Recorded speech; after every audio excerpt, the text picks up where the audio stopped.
Hello once again everyone and welcome back to Night at the Movies. It's the series where I take a look at random movies I watch and I give my thoughts on them.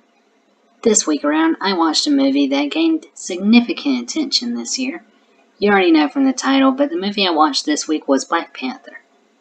Likely one of the biggest, if not the biggest film of the year. But yes, I recently reviewed other Marvel movies, and this movie is one that I was actually looking forward to for quite a long time now. In fact, this is one of the movies I've actually been excited for. Sure, I've become a bit separated from Marvel movies and superhero movies in general lately, but out of all the ones announced recently, this is the one I have been interested in most. Black Panther as a character is one I didn't know much of before they introduced him a few movies ago, but since then I have been very interested in him and his story, etc. So yes, let's begin, shall we? A fair heads up, in case you haven't watched Black Panther yet, this review is going to have major spoilers in it, so if you don't want any spoilers, then this video may not be what you're looking for. But without any further ado, let's get right into the movie. Alright, so the movie begins with a simplistic rundown of Wakandan lore and its origin story. It is explained that Wakanda is the most advanced nation on Earth, and it holds large supplies of vibranium, a material that makes its way into many Marvel movies, so it seems. Then once the brief rundown is over, the movie flashes back to 1992 in Oakland, California, which already was quite a time I am sure I don't need to explain. But here is where we are introduced to a prince who is met while undercover by the King of Wakanda, the Black Panther, protector of Wakanda. The prince is told of someone stealing vibranium, and then he himself is being told that he is under trial. It is found that he is ratted out by another spy from Wakanda, and he is then brought back to Wakanda to face trial. The movie then cuts to the Marvel logo, and the film cuts back in. Once the movie comes back, it is revealed to be present day, and the terrorist attack that killed the previous king is shown in news stories. To the outside world, Wakanda is a poor African nation that doesn't accept aid, but it's farther from the truth in how advanced they truly are, hiding in plain sight. Black Panther himself is then put on a mission in which he plans to rescue a relative of his along with quite a few others. I enjoy this scene as the reactions and acting is very good, the dialogue too, as the convoy is under attack. It's a very short action scene, but it does it well in showing all it needs to show, and still advances the plot along. The new Black Panther, T'Challa, is then told to be crowned king, and he goes off with his sister to Wakanda to do the ceremony. There is a brief scene to show us someone stealing vibranium, the same dude from many years beforehand. This is likely to set him up as the movie's main villain. That scene ends very soon after it begins, and we're brought back to the crowning ceremony. I would like to point out all the customs they have, the language they speak, and many other details such as clothes, appearances, all sorts of things are influences from other African cultures, and I find that to be a very neat touch. Shows a fair bit of study went into that factor. T'Challa is challenged after a round of asking if there was any challengers to the crowning. This ends up in a fight with a Jabari leader, who is brought down after injuring T'Challa, but T'Challa fights back and the challenger is put down, but not killed. Before the fight, T'Challa is removed of all of his Black Panther powers to make it more fair, which is another nice touch. The next scene shows him regaining his powers and visiting the ancestral plane, which is preceded by some flashbacks in T'Challa's mind of the terrorist attack from his first movie. Speaking of which, the movie where T'Challa first appeared, I actually don't remember much from it. The only stuff I remember from it is the parts with him in it. It was during that movie I really became very interested in him and his character. The rest of the movie I don't remember a thing about, but his part I loved. I was very interested in his story and all, and when I found out he was getting his own movie, I was very interested, and now that's obvious here as I'm watching. But yes, T'Challa is taken to the ancestral plane and meets with his father, who transforms from a panther in a tree to his father self. From here, T'Challa is given advice on being a king for his people, and is told such necessary things and wisdom from his father. You could call it a Mufasa and Simba moment in a way, but much more in depth than the advice. He is awoken soon after the talk ends, and he speaks of seeing his father. In this next scene, he is seen walking around and talking with his sister. Here is where the moral question is brought up on if Wakanda, as good as it is doing harm in not sharing its technology to others. This is a mere hint to bring up the moral conflict the nation faces, and is a good touch into the world building. He then goes off into another scene. This next scene brings up the stolen Wakandan artifact from earlier, Then comes the discussion on what they should do about the suspect who stole it. This dude is the same one from earlier in 1992. T'Challa's father tried to capture him many a time but failed. It is discussed and soon decided that T'Challa will go out himself and bring back Ulysses for the crimes he committed. The following scene shows T'Challa preparing for the mission and being shown the many technologies he will be given for the mission in Korea. There is a "What are those?" joke in here, and yeah, no words for that. He is then shown his new suit options and the tech within them. He makes his choice and the suit is very powerful, as is shown in a bit of a comedic but natural way. With this, T'Challa is ready for Korea. With the setup made, T'Challa is off to Korea to find the potential buyer of the Wakandan artifact. Where the artifact is, the thief who stole it is sure to be around. He and two of his support enter a very fancy place and search for the buyer who must be near. The buyer is shown to be a contact that T'Challa knows, but he works for the CIA. Stan Lee makes his obligatory cameo, even if it's extremely brief in passing as usual. T'Challa and the CIA agent have a brief talk and T'Challa makes it known that he is there for the artifact. The CIA agent doesn't budge and makes it known he is going to leave with the artifact and probably will make a deal with T'Challa at a later time. Ulysses shows up and has an entourage with him to perform the shady deal. A fight very soon breaks out within the casino as T'Challa and his group face off with Ulysses. Ulysses temporarily fights himself before making a run for it, he acting a bit childish as the chaos goes on, showing a playful side to his evil. The fight scene also has a bit of an orchestral mix with African influences here. Same with much of the music in the movie, at least where the typical orchestral stuff is. It's a very nice touch. A car chase then ensues through the streets of Busan, and it's fairly action-packed. I find it funny how the men of Ulysses keeps trying to shoot at the vibranium even though there is no chance that will ever work. They can see that. They keep trying anyway, however. Each bullet that hits T'Challa's suit doesn't harm him, obviously, but the kinetic energy builds up and he unleashes it on one of Ulysses' men's car. Ulysses then unloads a blast on the car carrying T'Challa's other members, totaling their car but not harming the two women. The women are picked up by the CIA agent. The chase speeds along until eventually T'Challa catches Ulysses' vehicle, removing a tire off it and making it crash. The confrontation now happens. That confrontation, however, is cut short because now the world was watching as a crowd encircles the wrecked car, pulling out their phones and everything. Because of course. Ulysses does beforehand unleash some racist remarks to T'Challa and his nation before the CIA agent rolls up. Under the pressure of needing to keep secret, T'Challa goes off keeping Ulysses with him, but not ending him. Ulysses is then interrogated by a CIA agent, and he reveals Wakanda has the vibranium, but he also sprinkles in lies on where the arm gun is from, planting seeds of doubt in the CIA agent's head about T'Challa and Wakanda, even though it's lies for the main part. This is done to try turning him against T'Challa. A sudden attack on the office takes place and frees Ulysses, and a bullet is lodged into the CIA agent who took it in the spine. This makes T'Challa decide to save him, but this means taking him back to Wakanda. This shows a change in T'Challa's mind, or the beginnings of it. It shows he is thinking about helping the world by giving access to the technologies he has in order to protect others. T'Challa's failure in capturing Ulysses also begins to plant some distrust back home among some of his closest supporters, along with bringing back a foreigner into their country. Meanwhile, Ulysses is being flown back to wherever he'd go next, but a fight breaks out with the one who rescued him, Eric. Eric being T'Challa's cousin, and the one who wants to overthrow him. Eric is an Americanized Wakandan, who is very separated from the traditional Wakandan way, and it is much more in depth there, but I shall save that from you, at least here, as I'm sure many of you know of his character if you're into Marvel that much. This fight does end in Ulysses saying some more racial things before he gets killed off finally. Here is where Eric is gone to go back to Wakanda to overthrow T'Challa, Eric being the main threat now within the film. The scene that follows is a conversation between one of T'Challa's closest friends where T'Challa demands to know the many things about who rescued Ulysses. The friend goes into much detail on who Eric's father was, and this conversation explains much of what happened on the night in 1992, at the beginning of the movie. The uncle got radicalized by what he saw in America and fell in love with an American woman, the child of whom was Eric. That influence clearly shows in Eric.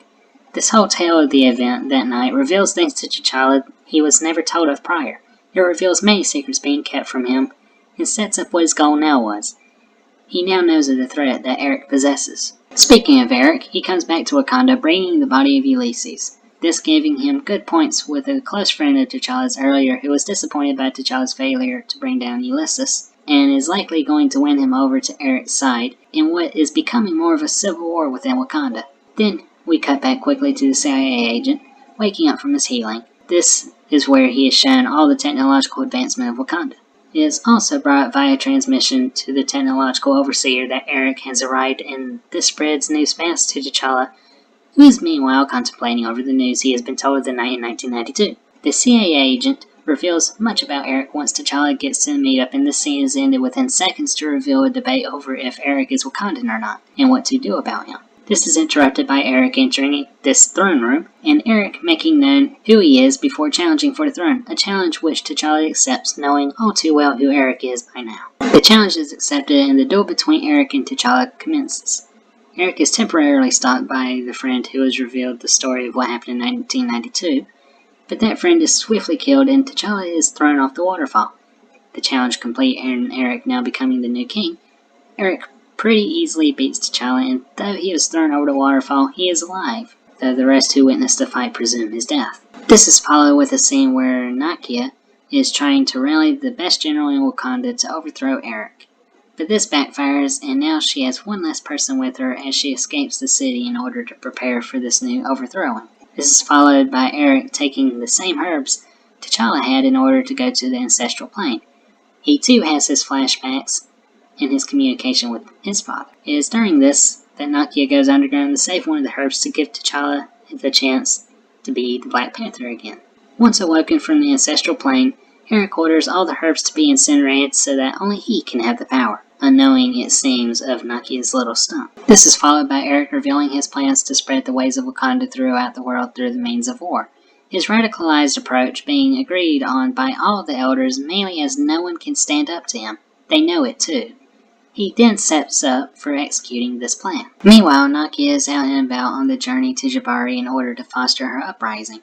She and her little band, who now includes the CIA agent, Everett, are brought to the king of Jabari to make their pleas to gain his army in order to overthrow Eric and Wakanda.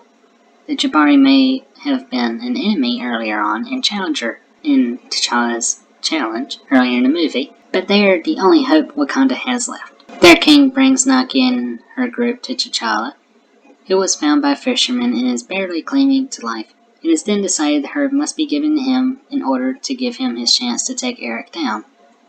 Once given the herb, T'Challa is shown in the ancestral plane again and talks to his father again.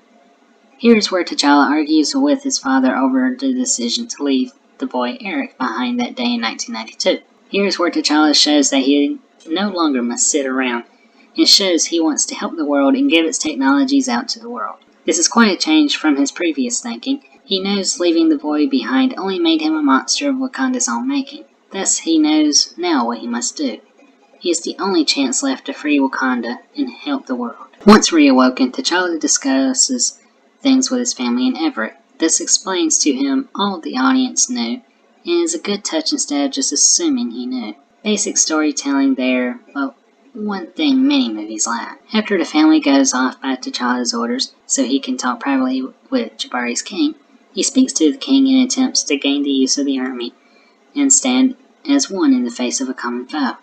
However, he will not help T'Challa, as he makes very clear. Yes, the saying ends abruptly after he says that.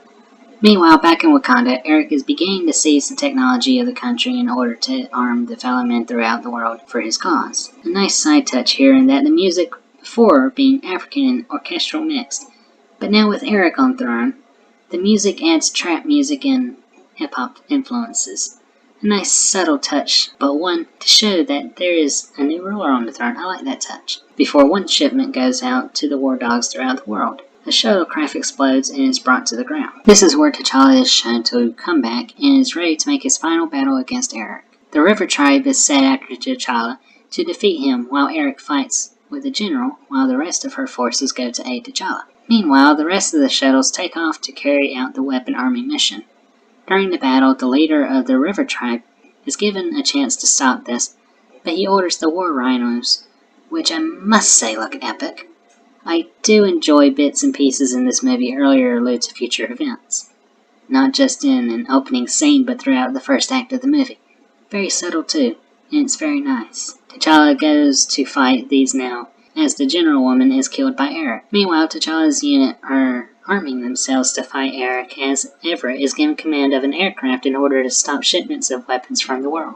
All this time, and the members of T'Challa's unit are being knocked out of the fight, and one is nearly killed, but he makes a last-second save with a dive at Eric, knocking both him and Eric down a long pit as both fight on the way down. They both fall onto a train track and it's temporarily disabled, so it neutralizes the suits of both Eric and T'Challa. They get into fighting once again once the train passes and disables, making the suits active again. During the neutralization, they are able to have a few exchanges, but it's back to the fighting. Meanwhile, Everett is in danger and about to die in his lab where his simulated flight is happening.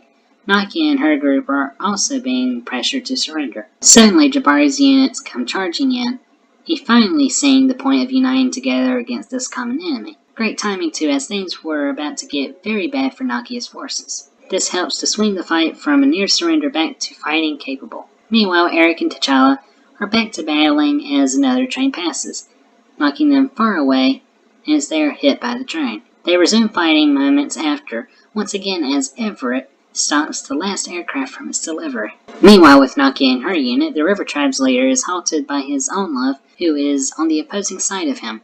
Many on the battlefield turn to notice this happening as she threatens him, knowing she would kill him if it was for defending Wakanda. He can't bring himself to fight his love and he surrenders, seeing that his entire army does as well. Back in the cavernous abyss below, T'Challa and Eric are still going after each other in a very balanced seeming fight. However, due to a sneaky trick by T'Challa, he flips a blade into the air, and once a train passes once more, he impales Eric while he wasn't looking, ending the fight. However, instead of finishing him off, T'Challa hears the words Eric is saying as he is dying. He decides to try saving him and letting him see the beauty of Wakanda at least once before Eric dies. This is quite a powerful move by T'Challa, giving his enemy who is this broken-minded at least a glimpse into what he had believed Wakanda to look like all this time. T'Challa tries to offer one more chance to Eric to save and heal him. But here's where Eric delivers a very powerful and strong line that alludes to his ancestors who jumped from the slave ships rather than be put into bondage for the rest of their lives. It's a very strong line there. With this climax having passed its peak, the movie then moves into its final scenes, with Wakanda being put back to its pre-Eric ways and recovering. Pretty similar to how Scar, after he was overthrown. You get the idea. T'Challa mingles with Nakia and thanks her for what she had done. He then kisses her as she tried to make excuses as to why she acted so bravely. She kisses him back as he proclaims he has an idea for her to still fulfill her calling. He wishes her to stay once again as they go for another kiss. The scene transitions into one where T'Challa and her are overseeing the building where the events of 1992 took place, and many others surrounding it. He is going to make them into Wakandan outreach centers in order to help communities around the world. This brings back references for me of the real-life Black Panther movement who actually did something great for the communities to help them out when the government wouldn't. The outreach they did really helped the communities in which they served in many ways, but that is not my point to go on about here. That is more for history than this movie. This, however, is where the movie ends. There is end credit scenes, as you know, but I shall leave those for you to discover more about. Alright, so that is the movie, so I'm sure you are wondering, what are my thoughts on it? Well, I actually really loved the movie for many reasons. Not all of them I can really word here. But yes, the movie was extremely enjoyable, so visually stunning for one. I must give many praises to the cinematography here, as the many things they've done with it in this movie is excellent. It's able to tell the story extremely well visually. It is pretty masterful. I must also give praise to every single one of the actors within this movie. The cast does a very excellent job of representing many different bits of cultures. It is also, in general, being excellent actors and actresses, all of them. I must also praise the score and the music in the film. All were excellent, and I suggest you listen to it any time for yourself to get what I mean or what I heard. All masterfully placed within the film, with all the sound work. I also enjoy the fact that you don't need to have seen any other Marvel movie to enjoy this one. This one works superbly well as its own standalone film. On its own, this film is definitely one of the greatest I've seen overall. Speaking of actors, I must point out that I think Michael B. Jordan, who was Eric in this movie, does an excellent job in this role. He is a scarily good villain, and a very great actor in general. He works excellently in this role, same with Chadwick Boseman. He did excellently with his role as well, being an anti-hero. I will say that all the things the actors did to study up for their roles really pays off well. It shows how excellent all of them are at acting. They studied up very much for these roles, and that is much more than you can see than in any other film. The film had so much love and care put into it, and it did an excellent job at everything, representing very well in all that it did. The cast was simply amazing. Many of the cast actually did research into fighting techniques and cultures of Africa, and that is very great in showing how talented all of them are in being able to do so much for their roles. There's also so many talented people in the cast, and it's just wonderful seeing all of them blend so well together in this movie. The chemistry is amazing. It makes for a very wonderful experience. I must also say, it's films like these in Marvel that I enjoy the most. The ones that don't interconnect itself with any other movie. It just stands on its own. Those are the ones I love the most. I love the movies that set up their own world and everything. It's one of the reasons I enjoyed the first Thor like I had. Not that the interconnected universe is bad, it can be good, but I just prefer the standalone films more. They can do so much more in my mind when they're allowed to do that, but that's just a personal pick. I know there is also all the racial messages here in the film and all, but I know many others have touched on it, and I feel you won't need me pointing them out as well. If you want to hear a great perspective on that side of the movie, you should definitely check out the Rap Critic and his thoughts on all the sort of stuff in the movie itself. His link will be in the description below. I'm sure you don't need my praise, but I highly recommend this movie. Very much do go watch it. Perhaps the most enjoyable movie I've seen this year, and it's so jam-packed with so many little things that I just don't have the time to go into here. Do watch it for yourself if you haven't already. You'll notice many more things than based on what I have talked about. But yes, highly praising this is perhaps my all-time favorite Marvel movie, hands down. Sure, you can have your own opinions, but this has been my own. Thank you all very much for watching. If you liked the video, do leave a like. If you want to share your own thoughts of the movie or this video, do so with a comment. I do love reading them. If you want to see the next time I review a movie or whatever other kind of video you're interested in, do check out my channel or subscribe if you enjoyed yourself enough. But yes, this has been Natty and Wakanda forever.